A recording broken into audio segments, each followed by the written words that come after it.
कैसे हो स्कूलमेट की फैमिली। आई होप कि आप अच्छे से खा रहे होगे, पी रहे होगे, खेल रहे होगे, कूद रहे होगे और मुस्कुरा तो रहे ही होगे।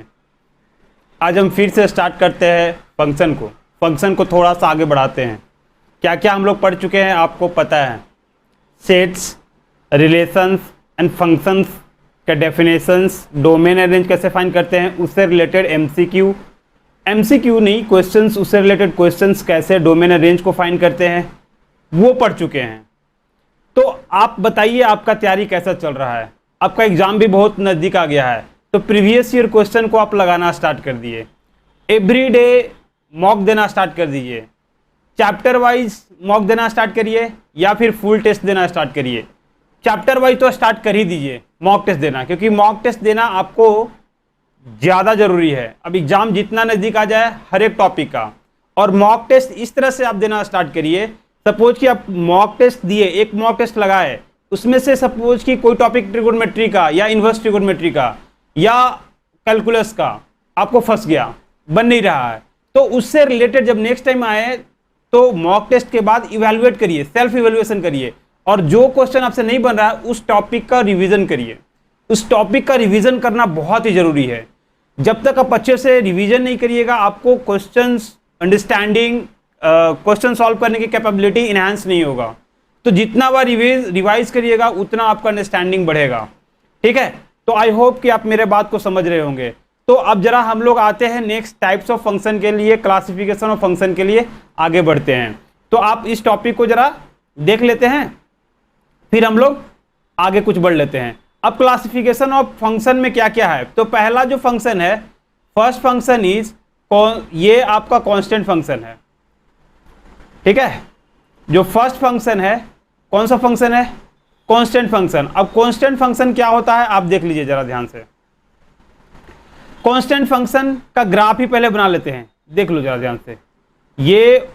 ये वाई एक्सिस है और ये आपका एक्स एक्सिस है। This is Y axis and this is x axis. अब y इक्वल टू के देखो, y इक्वल टू के यहां कहीं पर होगा और ये लाइन क्या हो जाएगा, parallel to x axis. This is K, और ये जो इक्वेशन है क्या है, y इक्वल टू के है।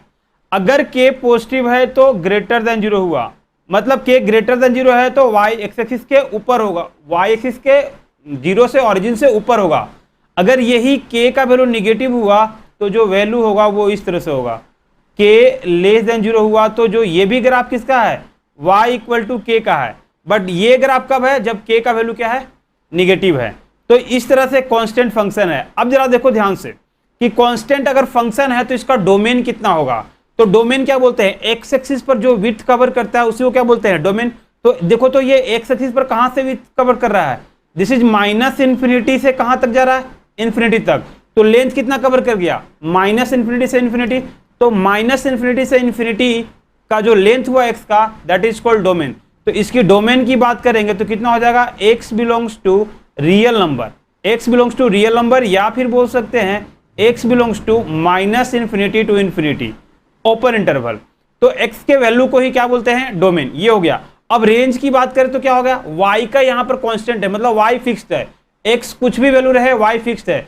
तो जो यहाँ पर रेंज होगा वो कितना होगा, सिर्फ और सिर्फ k होगा। तो y बिलोंग्स टू कितना हो गया, k हो गया। तो ये हो गया आपका कांस्टेंट फंक्शन। ठीक है, तो आपको कांस्टेंट फंक्शन की समझ पता ही होगा, सबको पता होगा, कोई दिक्कत नहीं है। अब सपोज कि मैं सेकेंड कांस्टेंट फंक्शन एक एग्जांपल लेता हूं, y इक्वल टू के। y का वैल्यू मैं कितना लिया, k तो ले चुका हूं, 3 लेता हूं, y इक्वल टू 3। तो 3 का मैं ग्राफ ड्रॉ करूंगा तो कैसा ग्राफ ड्रॉ होगा, this is y axis and this is x axis. तो y इक्वल टू 3 कहां होगा, यहां पर। ये अगर 1 है ये 2 है तो y इक्वल टू 3, ये 3 होगा। तो 3 यहां पर देखो x एक्सिस के पैरेलल लाइन ड्रॉ कर दिए, and this graph is y equal to 3, और y इक्वल टू 3 को ही क्या बोल देंगे, रेंज। 3 विल बी रेंज, मतलब कि रेंज की वैल्यू बोले तो यहां पर कितना हो गया, 3, रेंज 3 हो गया। और डोमेन कितना होगा, डोमेन हमेशा x बिलोंग्स टू कितना हो जाएगा, रियल नंबर, और ये आपका रेंज हो गया। रेंज कितना हो गया इसका, 3, एंड डोमेन क्या हो गया, x belongs to real number. तो this is all about constant function. बहुत आसान है, आप इसको अच्छा से देख लीजिएगा।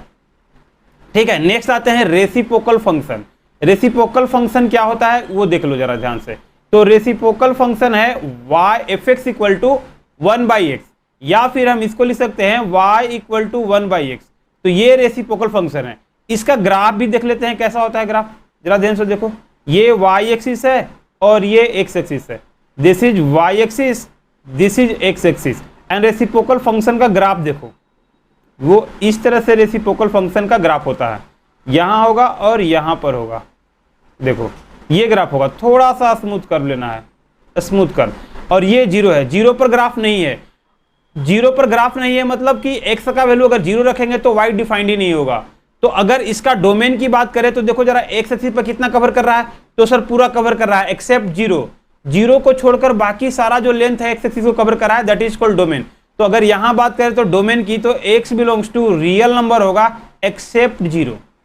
जीरो को हटा दिए क्योंकि जीरो पर फंक्शन डिफाइन नहीं है।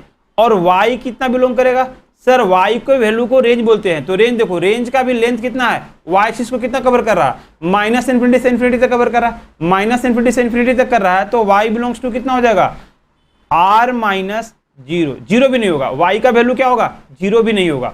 तो ये हो गया आपका डोमेन, ये हो गया रेंज। तो this is called reciprocal function. समझ में आया या नहीं, कमेंट में बताओ। नहीं आया तब पर भी बताओ कमेंट में, ठीक है। दीवारों से टिक कर नहीं बैठना है, आपको क्या करना है, कॉपी पेन लेकर आराम से बैठना है, ठीक है। तो नेक्स्ट आते हैं, नेक्स्ट क्वेश्चन पर आते हैं। आइडेंटिकल फंक्शन, थर्ड नंबर का टाइप है आइडेंटिकल फंक्शन। आइडेंटिकल फंक्शन क्या होता है भैया, देख लो जरा। ये y इक्वल टू एक्स, मतलब y इक्वल टू एक्स का मैं ग्राफ ड्रॉ करना आपको बताया था। ये y है और ये कितना है, x एक्सिस है। तो देखो ये x का वैल्यू अगर जीरो रखेंगे तो y का वैल्यू कितना मिलेगा, जीरो। तो ये ओरिजिन से पास होगा और मेकिंग एन एंगल 45 डिग्री, ठीक है। ये कितना हो गया, दिस इज 45 डिग्री एंगल बना रहा है। और ये जो ग्राफ हुआ, यही ग्राफ आपका y इक्वल टू एक्स है। अब जरा बताओ, अगर ये ग्राफ है तो पहले फंक्शन है या नहीं, sir identical function, types of function है तो फंक्शन होगा ही होगा। तो y एक्सिस के पैरेलल लाइन ड्रॉ करने से एक पॉइंट पर कट करता है, then it is function, otherwise not a function. तो फंक्शन है। तो बोलो सर फंक्शन है तो डोमेन बता दो। तो एक्स एक्सिस पर देखो कितना लेंथ कवर कर रहा है, तो सर ये आ रहा है माइनस इन्फिनिटी से जा कहाँ रहा है, इन्फिनिटी तक। और वाई एक्सिस पर भी कहाँ सर, माइनस इन्फिनिटी से आ रहा है और जा कितना रहा है, इन्फिनिटी तक। तो वाई एक्सिस पर जो लेंथ कवर कर रहा है graph, that is called range. और एक्स एक्सिस पर जो लेंथ कर रहा है graph, that is called domain. तो यहां पर डोमेन कितना हो जाएगा sir, x belongs to real number. Range कितना हो जाएगा sir, y belongs to real number. अच्छा सर ये है, this is called identical function. ये क्या हो गया आपका, आइडेंटिकल फंक्शन। आइडेंटिकल फंक्शन है, ठीक है। ये आइडेंटिकल फंक्शन है आपका, आइडेंटिफाई लिखा हुआ है यहाँ पर, आइडेंटिकल फंक्शन लिख लिया, ठीक है। ये हो गया आपका। तो नेक्स्ट करते हैं, नेक्स्ट पर आते हैं, जरा देख लेते हैं कौन सा है ग्राफ, कौन सा फंक्शन है। नेक्स्ट टाइप है लीनियर फंक्शन। भैया लीनियर फंक्शन हम लोग 6th क्लास से 5th क्लास से पढ़ते आए हैं। लीनियर फंक्शन होता क्या है आपको पहले से पढ़ते आए हैं, ठीक है। तो लीनियर फंक्शन के बारे में हम लोग थोड़ा जान लेते हैं। ये आपको ग्राफ के समय में ही बताया था। लीनियर फंक्शन क्या है, y equal to ax plus B is called linear function. अब लाइन है, लीनियर फंक्शन मतलब क्या है, स्ट्रेट लाइन है। तो स्ट्रेट लाइन को ड्रॉ करने के लिए कितना पॉइंट की जरूरत पड़ेगा सर, एक पॉइंट मिलेगा तो मैं स्ट्रेट लाइन ड्रॉ कर दूंगा, बट एक पॉइंट से infinitely many of straight line draw कर पाएंगे। तो मुझे 2 पॉइंट का रिक्वायरमेंट होगा तो हम पर्टिकुलर लाइन को ड्रॉ कर पाएंगे। If you have 2 points then we draw only fixed line. एक पर्टिकुलर लाइन को ड्रॉ कर देंगे, और वो पर्टिकुलर लाइन कैसे ड्रॉ करेंगे ये देख लेते हैं जरा ध्यान से। तो ये है y एक्सिस एंड ये है आपका x एक्सिस। तो 2 पॉइंट निकालेंगे। अब जरा बताओ, अगर लाइन होगा तो कहीं ना कहीं प्लेन से गुजरेगा तो x एक्सिस है, y एक्सिस को कट करेगा, इसका हम लोग फायदा उठाएंगे। अगर y एक्सिस को कट कर रहा होगा तो x कोऑर्डिनेट कितना हो जाएगा, 0। और x एक्सिस को कट कर रहा होगा तो y कोऑर्डिनेट कितना हो जाएगा, 0। तो हम ये इसी बात का फायदा उठाते हैं, पुट कर लेते हैं कि x का वैल्यू 0 है, मतलब y एक्सिस को कट कर रहा है, तो x का वैल्यू 0 पुट करेंगे तो y equal to a into 0 plus b।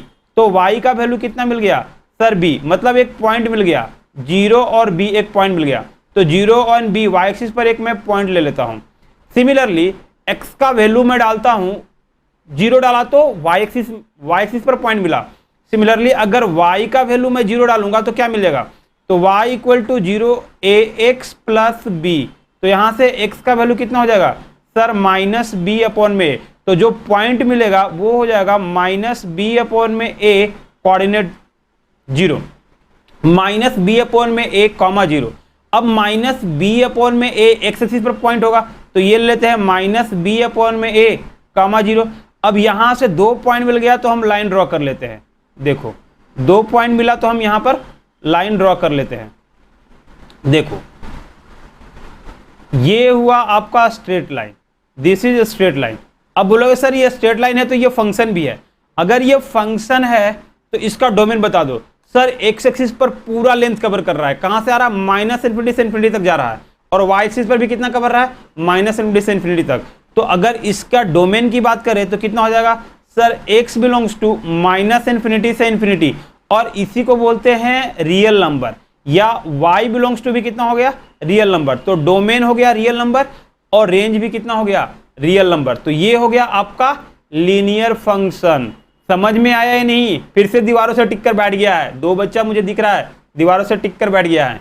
भावना के चक्कर में भावनाओं में नहीं बहना है, ठीक है, नहीं तो कुछ बच्चों भावना के चक्कर में भावनाओं में बह जाते हैं, ठीक है, भावना से भी दूर रहना है। समझ में आया। नेक्स्ट आ जाओ भैया, अब आ गया आपका quadratic function. Sir quadratic function भी हम लोग 10th क्लास में अच्छे से पढ़े थे, तो यहां भी देख लेते हैं। क्वाड्रेटिक फंक्शन क्या होता है कि अगर y equal to A X square plus B X plus C के फॉर्म में कोई भी मिलेगा फंक्शन, तो इसको क्या बोलेंगे क्वाड्रेटिक फंक्शन। यहां पर a का वैल्यू 0 के इक्वल नहीं होना चाहिए, a का वैल्यू मतलब coefficient of x square should not be equal to 0, then it will be the quadratic function. तो अब बोलो सर क्वाड्रेटिक फंक्शन है तो इसका भी ग्राफ बना के दिखाओ और डोमेन और रेंज निकाल के बताओ। तो जरा देखो इधर, अगर क्वाड्रेटिक है तो इसका ग्राफ 2 बनता है। If a is greater than 0, मतलब एक्स स्क्वायर का जो कोफिशिएंट है पॉजिटिव है, देन जो क्वाड्रेटिक इक्वेशन का ग्राफ बनेगा that will be the concavity will be upward. Concavity क्या होगा अपवर्ड। तो देख लो जो इसका जरा ग्राफ बनाकर दिखा लेते हैं। ये एक्स एक्सिस है, ये वाई एक्सिस है, ठीक है। अब इसका ग्राफ बनाएंगे तो a ग्रेटर देन 0 के लिए जो ग्राफ बनेगा वो इस तरह से बनेगा, देखो इस तरह से। और यहां जो पॉइंट मिलेगा, ये जो पॉइंट है x कोऑर्डिनेट होगा माइनस बी अपॉन में a, और जो y कोऑर्डिनेट होगा दैट विल बी ये 0। यहां पर तो x एक्सिस पर 0 हो गया, यहां कोऑर्डिनेट जो ये पॉइंट मिल रहा हो माइनस बी अपॉन में 2 ऑफ a होगा, 2 of a, and y coordinate होगा माइनस डी अपॉन में 2 of a, 4 of a, d upon में 4 ऑफ a। ये आपका कोऑर्डिनेट हो गया। ये कोऑर्डिनेट कहां से आता है तो जरा ध्यान से देख लो। ये कोऑर्डिनेट तो ये आपका ग्राफ जो होगा ये यहां से मिल जाता है, y equal to A X square plus B X plus C है, तो मैं a कॉमन ले लूंगा यहां से, तो हो जाएगा x square plus b of a into x plus c upon में कितना हो जाएगा a। इसको मैं एक्सपेंड कर दे रहा हूं, तो a इंटू कितना हो जाएगा, एक बार देख लेते हैं, x square plus 2 into b upon में 2 of a into x plus b square upon में 2 ऑफ a का स्क्वायर। अपने मन से ऐड कर रहा हूं तो अपने मन से क्या करना पड़ेगा, सब्ट्रैक्ट करना पड़ेगा, ठीक है। 4a square, b square minus 4a square my plus c upon में a। अगर इसको सॉल्व करेंगे तो जो फाइनल आएगा a into x plus b upon में 2 ऑफ a का whole square minus b square minus 4ac upon में कितना हो जाएगा 4a स्क्वायर। और इसको एक बार a को मल्टीप्लाई कर लो तो कितना हो जाएगा a into x plus b upon में 2 ऑफ a का whole square minus b square minus 4ac को बोलते हैं डिस्क्रिमिनेंट d अपॉन में 4 ऑफ a। तो जो x का वैल्यू आया यहीं से, x plus B by 2a का होल स्क्वायर को 0 करेंगे, x plus B by 2a तो कितना आ जाएगा माइनस बी अपॉन में 2a माइनस डी अपॉन में 2a। और ये जो पॉइंट है जहां y एक्सिस को कट कर रहा है, this point is C, 0C point मिल गया। तो ये जो ग्राफ है ये ग्राफ किसका है सर, ये ग्राफ है क्वाड्रेटिक इक्वेशन का, y equal to x square plus B X plus P, C ये ग्राफ हो गया। अब इसका बोलोगे सर डोमेन बता दो, तो सर डोमेन देखो एक्स एक्सिस को पूरा कवर कर रहा है, नहीं ऐसे बढ़ते जा रहा है, तो एक्स एक्सिस को कितना कवर करेगा, पूरा कवर कर लेगा, तो x बिलोंग्स टू कितना हो जाएगा सर रियल। और रेंज कितना होगा सर रेंज हो जाएगा इसका y बिलोंग्स टू कहाँ से स्टार्ट हो रहा है, y का कोऑर्डिनेट माइनस डी अपॉन में 4 है, तो y बिलोंग्स टू कितना हो जाएगा सर माइनस डी अपॉन में 4 ऑफ a से जाएगा इन्फिनिटी तक, माइनस डी अपॉन में 4 ऑफ a से कहाँ तक जाएगा इन्फिनिटी तक।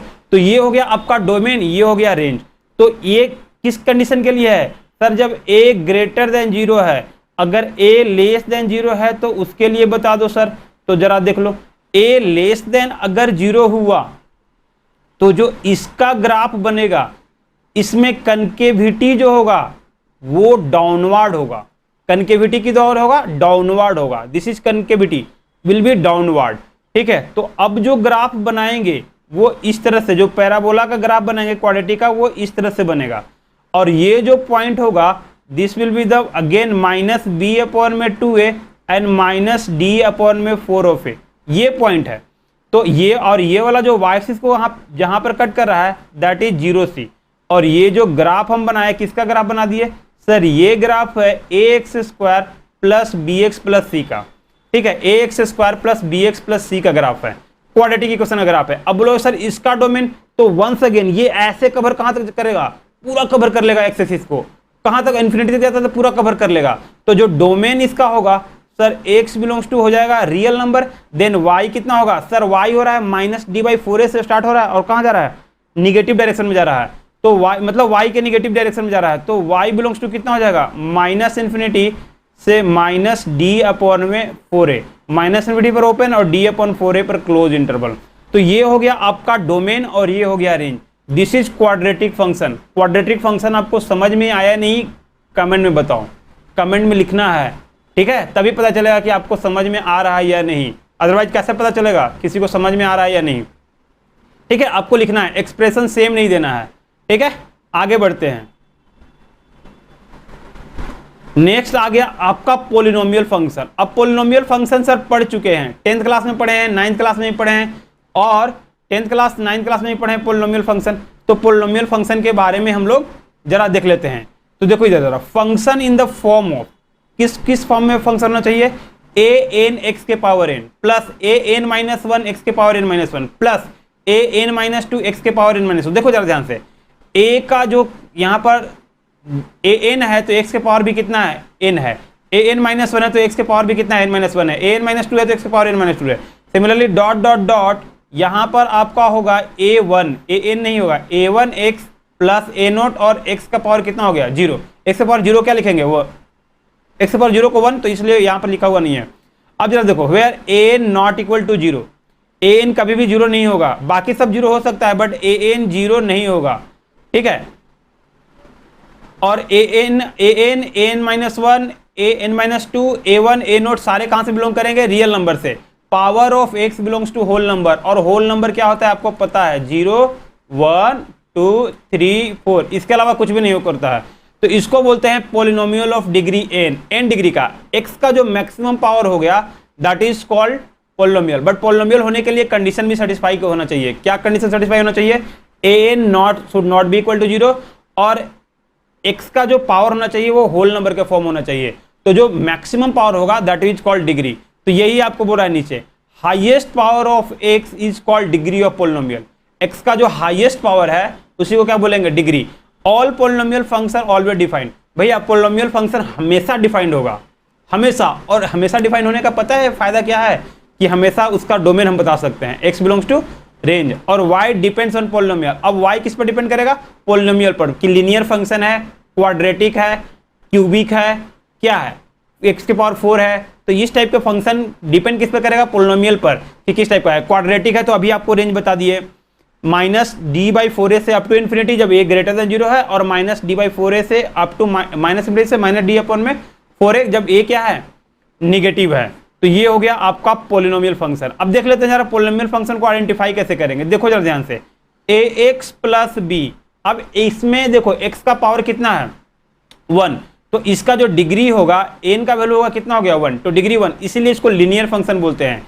एक और पोलिनोमियल फंक्शन आपको दिखा लेते हैं, 3x square plus 4x plus 3। तो इसमें x का मैक्सिमम पावर कितना है 2, तो n का वैल्यू 2 है, तो इसको बोलेंगे क्वाड्रेटिक इक्वेशन। एक n का जो वैल्यू पावर 2 है that is called quadratic equation. इसको क्या बोलेंगे? Quadratic equation. सिमिलरली एक और पोलिनोमियल लेते हैं सर, पोलिनोमियल लेते हैं 4x के power 3 plus 2 of x plus 0।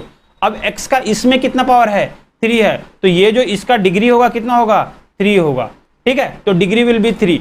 इस तरह से आपको पोलिनोमियल फंक्शन को भी आइडेंटिफाई करने आना चाहिए। आपको आ भी रहा होगा क्योंकि 9-10 में तो पढ़ चुके होंगे, ठीक है, तो आपको आ ही रहा होगा। अगर नहीं आ रहा होगा तो आप एक बार यहाँ समझ लीजिए, आपको मैंने समझा दिया, ठीक है। अब नेक्स्ट आते हैं पोलिनोमियल के बाद, देख लेते हैं जरा क्या है rational function.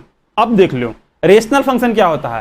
Function in the form of polynomial function upon में पोलिनोमियल फंक्शन, ठीक है, पोलिनोमियल फंक्शन अपॉन में पोलिनोमियल फंक्शन। यही बोल रहा है कि न्यूमरेटर भी पोलिनोमियल फंक्शन होना चाहिए, डिनोमिनेटर भी पोलिनोमियल फंक्शन होना चाहिए। Numerator polynomial function, denominator polynomial function, that is called rational function, is called rational function. All polynomial function is also called rational function, but rational function may or may not be polynomial function। क्या बोल रहा है कि जितना भी polynomial function है वो सारा rational function है। क्यों है? क्योंकि अगर देखो मैं क्वाड्रेटिक इक्वेशन लिख रहा हूँ, क्वाड्रेटिक पोलिनोमियल लिख रहा हूँ, तो कितना हो जाएगा? ax² प्लस bx प्लस ये है अपॉन में 1, तो ये क्या रेशनल हो गया ना। ऊपर भी पोलिनोमियल फंक्शन है, नीचे भी क्या है? पोलिनोमियल फंक्शन है। नीचे वाले बोलो सर x का तो पावर कुछ है नहीं है, कुछ नहीं है तो 0 है, x का पावर 0 है, और x का पावर 0 क्या बोलेंगे? 0 डिग्री। तो यही बोल रहा था कि जो पोलिनोमियल अपॉन में पोलिनोमियल के जो फॉर्म में मिल जाएगा फंक्शन, पोलिनोमियल अपॉन में पोलिनोमियल के फॉर्म में जो फंक्शन मिल जाएगा, that is called rational function. And all polynomial function is also called rational function, but a rational function में और may not be polynomial function, ठीक है। रेशनल फंक्शन पोलिनोमियल फंक्शन हो भी सकता है, नहीं भी हो सकता है। जैसे कि देख लो x³ plus 2x² plus x plus 1 है और नीचे x प्लस 1 है, तो ये पोलिनोमियल फंक्शन होगा? सर नहीं, पोलिनोमियल फंक्शन के प्रॉपर्टी को सेटिस्फाइड नहीं कर रहा है, तो ये पोलिनोमियल फंक्शन नहीं है। बट क्या ये रेशनल फंक्शन है? सर रेशनल फंक्शन है। And rational function is defined by denominator not equal to 0। Rational function के लिए डिनोमिनेटर निकालने के लिए हम पहले से भी बता चुके हैं। कहाँ पर बताए हैं? सर प्रीवियसली डोमेन अरेंज में, उससे रिलेटेड क्वेश्चन भी करे हैं, तो आप जाकर देख कर आओ, देन इधर आपको समझ में अच्छा से आएगा। तो rational function is defined if denominator not equal to 0 and range depend on the rational function. Rational function पर रेंज डिपेंड करेगा। ये रेंज निकालने के लिए इस टाइप के फंक्शन का मैं बता चुका हूँ, प्रीवियसली क्वेश्चन भी करा चुका हूँ, तो वो आप देख कर आ जाइएगा। तो पहले रेशनल फंक्शन देख लेते हैं एग्जाम्पल कुछ। एग्जाम्पल के लिए rational function first f of x equal to मैं ले रहा हूं x² plus 4 into x plus 2, ये है रेशनल फंक्शन अपॉन में x प्लस 1। ये क्या हो गया? रेशनल फंक्शन हो गया। सर पोलिनोमियल अपॉन में पोलिनोमियल। एक और फंक्शन दिखा देते हैं सर, दिखा दो x के power 3 plus x² plus 2 of x minus 4 upon में 2x² plus 3 of x minus 4। ये हो गया आपका रेशनल फंक्शन। ये कौन सा फंक्शन हो गया? सर रेशनल फंक्शन हो गया, क्योंकि पोलिनोमियल अपॉन में ऊपर भी पोलिनोमियल, न्यूमरेटर भी पोलिनोमियल और डिनोमिनेटर भी पोलिनोमियल है, तो इस टाइप के फंक्शन को क्या बोलेंगे? Rational function. अगर इस टाइप के फंक्शन का डोमेन निकालना होगा तो denominator not equal to 0, that's it. 0 नहीं होगा, जहां पर 0 होगा उस फंक्शन को हटा दो, मतलब all real number except denominator जहां पर 0 नहीं है। तो ये हो गया आपका रेशनल फंक्शन। अब आते हैं नेक्स्ट फंक्शन देख लो, इरेशनल फंक्शन। अब देखो इरेशनल फंक्शन क्या होता है? If f(x) contain non integral power of x, f(x) का जो पावर होना चाहिए इंटीजर नहीं होना चाहिए, and power of x, then f(x) is called irrational function. अगर x का पावर f(x) का जो में f(x) में जो x है उसका power rational non integer function है तो उसको क्या बोलेंगे? Irrational function. एग्जाम्पल के लिए देख लो जरा ध्यान से, f ऑफ x, अगर इसका एग्जाम्पल लेते हैं x² प्लस x के पावर 1/2 प्लस x, तो जरा देखो प्लस 1। अब देखो यहाँ पर x का पावर यहाँ पर कितना हो गया? 1/2, तो 1/2 इज नॉट इंटीजर। 1/2 क्या है? इंटीजर नहीं है। अगर 1/2 इंटीजर नहीं है तो ये इरेशनल फंक्शन होगा। अगर इंटीजर होता तो रेशनल फंक्शन, इंटीजर नहीं है तो क्या हो गया? Irrational function. तो आपको इरेशनल फंक्शन समझ में आ गया। या फिर देख लो जरा f ऑफ x, एक और लेते हैं, x के power 3 plus √x plus x plus 1। अब फिर से देखो जरा x के पावर कितना हो गया? अंडर रूट मतलब 1/2, तो 1/2 जहां दिख गया it is not integer, integer नहीं है तो ये क्या होगा, रेशनल फंक्शन नहीं है। रेशनल फंक्शन नहीं है तो कौन सा फंक्शन है सर, ये दिस इज इरेशनल फंक्शन। ठीक है, तो आपका ये इरेशनल फंक्शन हो गया। नेक्स्ट आते हैं, नेक्स्ट देखो जरा ध्यान से, algebraic function. All rational and irrational function are called algebraic function. Rational और इरेशनल फंक्शन सारे फंक्शन को क्या बोलेंगे, अलजेब्राइक फंक्शन बोलेंगे। ठीक है, अलजेब्राइक फंक्शन क्या होगा, all rational and irrational function are called algebraic function. Rational और इरेशनल फंक्शन जितना भी होगा that is called algebraic function. Example के लिए, एग्जांपल देखो जरा इधर, x + 1 f of x equal to x + 1, ये क्या रेशनल फंक्शन है सर, यस रेशनल फंक्शन है, तो ये क्या होगा, अलजेब्राइक फंक्शन हो गया। एक और देख लेते हैं, f of x equal to x के power 1/2 plus x plus 2 upon में कितना हो जाएगा, 2 ऑफ x स्क्वायर माइनस 1, ये भी क्या होगा, x के पावर 1/2 हो गया, तो ये भी क्या हो गया सर, अलजेब्राइक फंक्शन है। ये भी क्या हो गया, अलजेब्राइक फंक्शन हो गया। तो जितना भी रेशनल और इरेशनल फंक्शन का कॉम्बिनेशन है that is called algebraic function. I hope कि आपको ये समझ में आ गया, अलजेब्राइक फंक्शन। नेक्स्ट फंक्शन आते हैं, देख लो जरा ध्यान से, ट्रांसडेंटल फंक्शन। ट्रांसडेंटल फंक्शन क्या होता है, नल अलजेब्राइक फंक्शन। नल अलजेब्राइक फंक्शन जितना भी है आर कॉल्ड ट्रांसडेंटल फंक्शन। अब ट्रांसडेंटल फंक्शन में, नल अलजेब्राइक फंक्शन में क्या हो गया, पहला आ जाओ जरा देखो, अलजेब्राइक फंक्शन हटा देते हैं, तो पहला आ जाओ आपका ट्रिगोनोमेट्रिकल फंक्शन। ठीक है, ट्रिगोनोमेट्रिकल फंक्शन। अब ट्रिगोनोमेट्रिकल फंक्शन आप जानते हैं, ट्रिगोनोमेट्रिकल फंक्शन में क्या क्या हो जाएगा सर, पहला आ जाएगा sine of x, cos of x, tan of x, cot of x, cot of x, and क्या है sir, cosecant of x and secant of x. ये क्या हो गया, बट ट्रिगोनोमेट्रिकल फंक्शन हो गया। नेक्स्ट आ जाओ, ये ट्रांसडेंटल फंक्शन भी होगा। अलजेब्राइक फंक्शन को छोड़कर जितना भी फंक्शन है सब ट्रांसडेंटल फंक्शन है। नेक्स्ट आ जाओ, एक्सपोनेंशियल फंक्शन।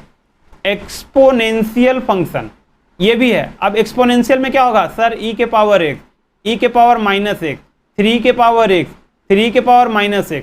फोर्थ आ जाओ, फोर्थ में आपका लॉग फंक्शन। लॉग फंक्शन कौन कौन सा होगा, लॉगरिथमिक फंक्शन कौन कौन सा हो जाएगा सर, ये log of x to the base हो गया, सिमिलरली log of x to the base 10 हो गया, या फिर ln ऑफ x हो गया। तो these all are called logarithmic function and logarithmic function और ट्रांसडेंटल फंक्शन। ठीक है, तो अब आगे और देख लेते हैं, आगे कौन सा फंक्शन है, ट्रांसडेंटल फंक्शन हो गया। और भी फंक्शन इससे रिलेटेड है, और रिलेटेड फंक्शन में क्या क्या हो गया देख लेते हैं जरा ध्यान से। लॉग फंक्शन, मॉडुलस फंक्शन, ये भी क्या है, मॉडुलस फंक्शन भी क्या है, ट्रांसडेंटल फंक्शन है। नेक्स्ट में आ जाओ, modulus function, exponential function, logarithmic function, greatest integer function.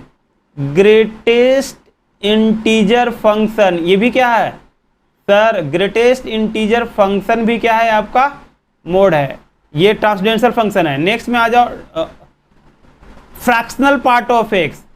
Fractional part of x, fractional part of x मतलब कि ये जो फंक्शन है ये भी क्या है सर, ट्रांसडेंटल फंक्शन है। नेक्स्ट आ जाओ, सिग्नम फंक्शन। सिग्नम फंक्शन भी क्या हो गया, SGN ऑफ एक्स, ये भी क्या है, ट्रांसडेंटल फंक्शन है। मतलब अलजेब्राइक फंक्शन को छोड़कर जितना भी फंक्शन आप याद कर लो, these all are called transcendental function. तो ये हो गया आपका ट्रांसडेंटल फंक्शन। नेक्स्ट आते हैं, नेक्स्ट आते हैं, देख लो ट्रांसलेशन में एक्सप्लिसिट फंक्शन।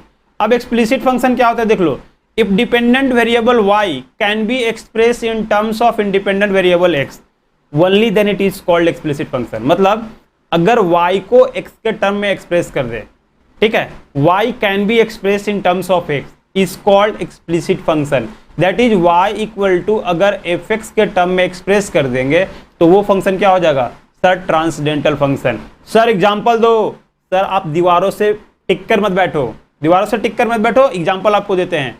तो एक्सप्लिसिट फंक्शन में देख लो जरा एग्जांपल।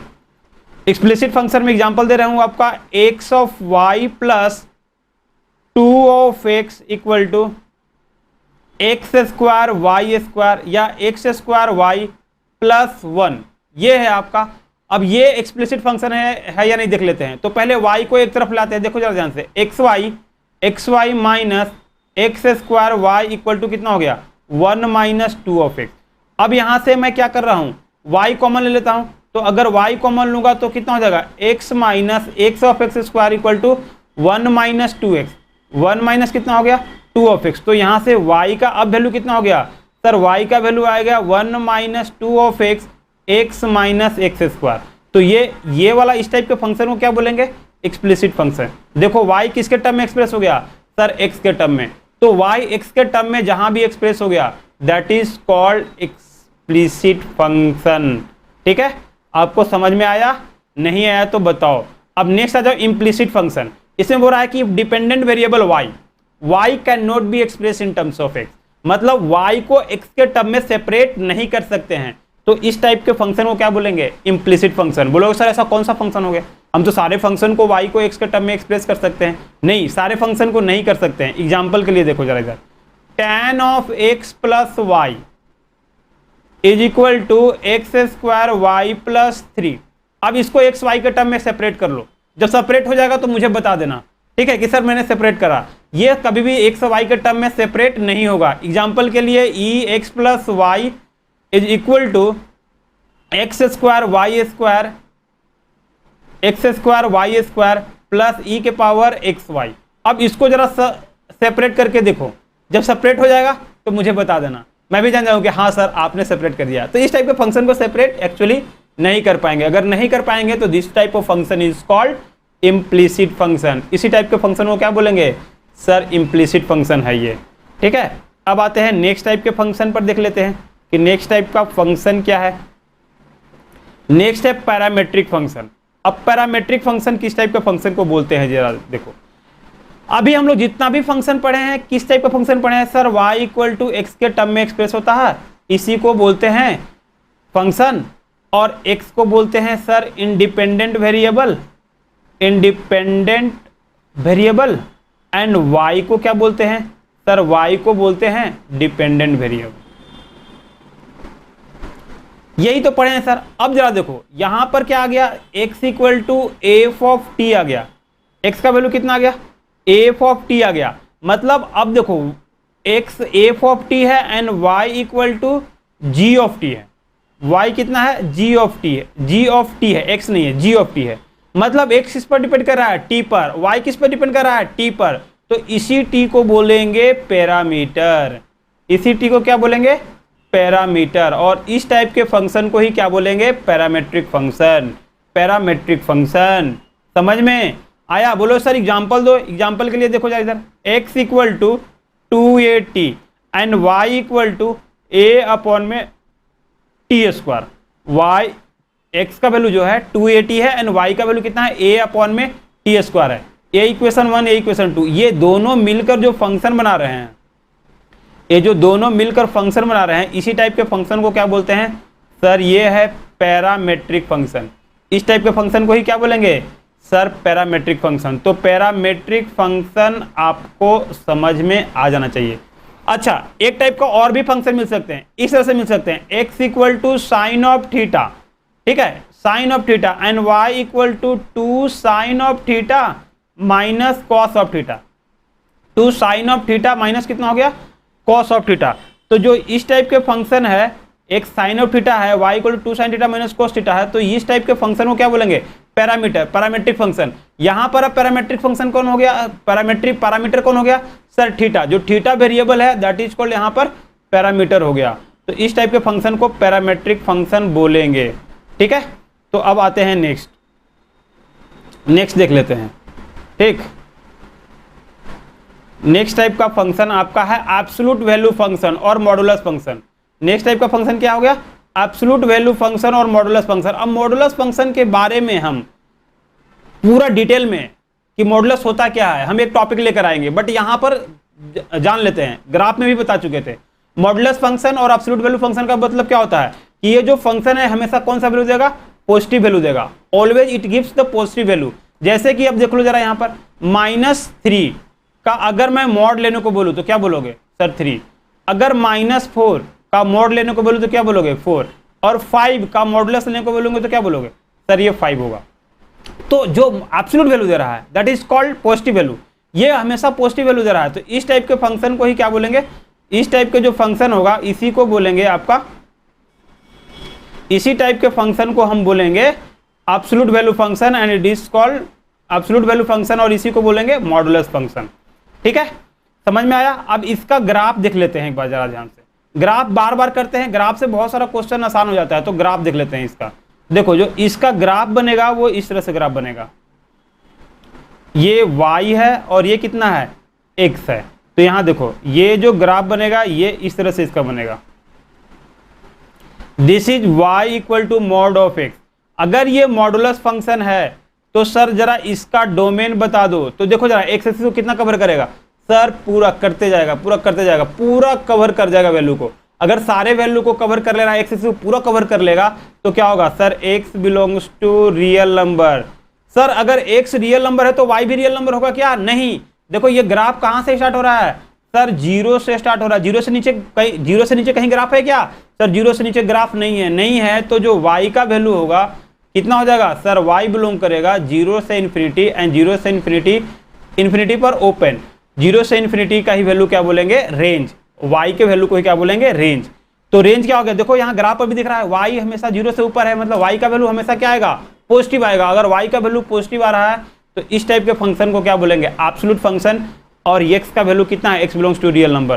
तो आई होप कि आपको एब्सोल्यूट नंबर मॉडुलस फंक्शन समझ में आ गया होगा। तो this is called nothing but A modulus function. अब आते हैं नेक्स्ट फंक्शन पर, देख लो जरा, सिग्नम फंक्शन। नेक्स्ट फंक्शन क्या हो गया सर, सिग्नम फंक्शन। अभी मैंने डिस्कस करा था कि सिग्नम फंक्शन होता क्या है। तो जरा देखो जरा, सिग्नम ऑफ फंक्शन का मतलब होता है एक्स अपॉन में मॉड ऑफ एक्स और मॉड ऑफ एक्स अपॉन में एक्स। बट जब एक्स का वैल्यू कितना होगा, जीरो नहीं होगा। अगर एक्स का वैल्यू जीरो होगा, ये जीरो होगा, ये वाला काट दो। एक्स का वैल्यू अगर जीरो होगा तो वैल्यू कितना हो जाएगा, सिग्नम फंक्शन का वैल्यू जीरो होगा। मतलब सिग्नम फंक्शन क्या करता है, ये तीन टाइप का वैल्यू देगा आपको। अगर एक्स ग्रेटर देन जीरो है तो ये वैल्यू हमेशा 1 दे देगा। ठीक है, अगर एक्स का वैल्यू लेस देन जीरो है, एक्स का वैल्यू, ये नॉट इक्वल टू जीरो नहीं है जी, ये इक्वल टू जीरो है। यहां पर देखो गलती से टाइप हो गया है, तो ये नॉट इक्वल टू जीरो नहीं है, क्या है, इक्वल टू जीरो है। इसको काट दो और यहां पर लिख लो x इक्वल टू जीरो। अगर x का वैल्यू जीरो है तो ये x जब ग्रेटर देन वैल्यू दोगे, जीरो से बड़ा जब कोई भी वैल्यू दोगे तो क्या देगा, ये वैल्यू 1। सिग्नम फंक्शन का प्रॉपर्टी है, अगर जीरो से थोड़ा सा भी छोटा अगर कोई वैल्यू दोगे तो कितना देगा, -1। और x का वैल्यू अगर जीरो दोगे तो कितना हो जाएगा, 1 वैल्यू देगा। तो सिग्नम ऑफ एफ एक्स देखो जरा इधर, सिग्नम ऑफ एफ एक्स है। अब एफ एक्स है मतलब 1 देगा, कब देगा, जब एफ एक्स का वैल्यू कितना होगा, ग्रेटर देन जीरो। -1 देगा जब एफ एक्स का वैल्यू कितना होगा, लेस देन जीरो। और जीरो देगा जब एफ एक्स का वैल्यू कितना होगा सर, इक्वल टू जीरो। तो ये हो गया आपका सिग्नम फंक्शन। अब इसका हम लोग ग्राफ भी देख लेते हैं, ग्राफ से आपको समझा देते हैं एक बार। ठीक है, तो देख लो जरा इधर, ग्राफ से आपको सिग्नम फंक्शन को आसानी से समझेंगे, तो ग्राफ भी हम लोग इसका देख लेते हैं। देखो graph y equal to signum of x है, सिग्नम ऑफ एक्स यही बोला था। देखो जरा ध्यान से, इसका अगर मैं ग्राफ ड्रॉ करा तो देखो ये y है और ये कितना है सर, ये x है। तो अगर सिग्नम फंक्शन x का वैल्यू जीरो है, यहां पर जीरो है, तो सिग्नम का भी ग्राफ कितना होगा, जीरो हो जाएगा। अगर x का वैल्यू जीरो से जस्ट बढ़ा तो जो y का वैल्यू मिलेगा वो कितना मिल जाएगा सर, y का वैल्यू आपको 1 मिल जाएगा। x का वैल्यू देखो जीरो से बड़ा ले लिए तो y का वैल्यू कितना मिलेगा, 1 मिलेगा।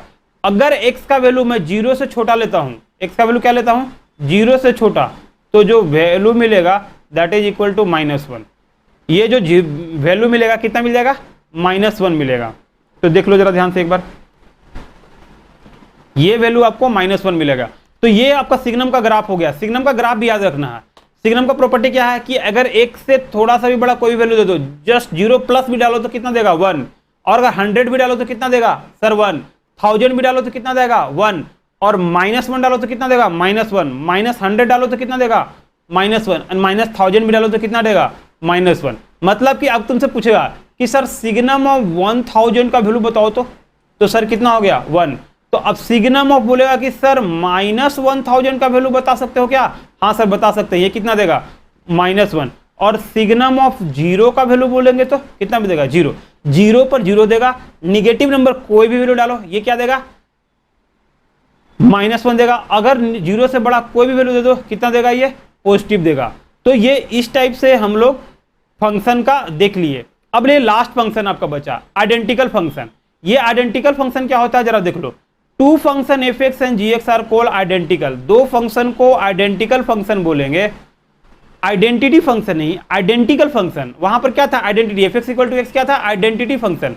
यहां पर क्या है, आइडेंटिकल फंक्शन। तो दो function F x and ji x are called identical function if domain of F equal to domain of g. F x and ji x दो फंक्शन है, दोनों को आइडेंटिकल टाइप का फंक्शन बोलेंगे जब दोनों का डोमेन क्या होगा, सेम होगा, एंड दोनों का रेंज भी क्या होगा, सेम होगा। दैट इज एफ एक्स किसके इक्वल होगा, जी एक्स के इक्वल होगा। तो आइडेंटिकल फंक्शन कब बोलेंगे, जब दोनों का डोमेन और दोनों का रेंज क्या होगा, सेम हो जाएगा। एंड साथ में क्या होना चाहिए, डोमेन इक्वल टू डोमेन, दोनों का domain of F equal to domain of G, and range of F equal to range of G, और F x equal to G X. तो इस टाइप के फंक्शन को क्या बोलेंगे, आइडेंटिकल फंक्शन। समझ में आया या नहीं, कमेंट में बताओ। तो भैया हर एक टाइप का types of function, classification of function हम पूरा पढ़ लिए हैं। Just go through it. आपको पता होना चाहिए कि कैसे टॉपिक करना है, कैसे कवर करना है, ठीक है। तो आज के लिए यही खत्म करते हैं। और आपका अगर आपको लेक्चर पसंद आया तो लाइक करो, शेयर करो और सब्सक्राइब करो। आपको क्या करना है, सब्सक्राइब भी करना है, ठीक है। और टेलीग्राम चैनल को भी आप जाकर ज्वाइन कर सकते हैं, ठीक है। टेलीग्राम स्कूलमेट्स करके टेलीग्राम चैनल भी वहाँ पर ज्वाइन कर सकते हैं। वहाँ भी हम लोग कुछ मटेरियल आपको जल्दी लाने की कोशिश करते हैं, क्योंकि रिसोर्सेस जैसे जैसे अवेलेबल होंगे वैसे वैसे मैं आपको फैसिलिटी देते रहूँगा। बट हमारा काम क्या है, फैमिली को इंक्रीज करो। जितना फैमिली बढ़ेगा उतना मजा आएगा। समझ में आ रहा है ना। एंड ऑल आर फ्री, हम लोग सारा क्या है यहाँ पर है, फ्री है, फ्री ऑफ कॉस्ट। तो पढ़ो, डाउनलोड करो, फॉरवर्ड करो, शेयर करो और इंजॉय करते रहो और लाइफ में मुस्कुराते रहो। टेंशन नहीं लेने का, टेंशन देने का। एग्जाम भी आ रहा है तो कोई भी टेंशन नहीं लेगा और आराम से पढ़ते रहेगा, ठीक है। तो मिलते हैं फिर अगले लेक्चर में, तब तक के लिए बाय बाय।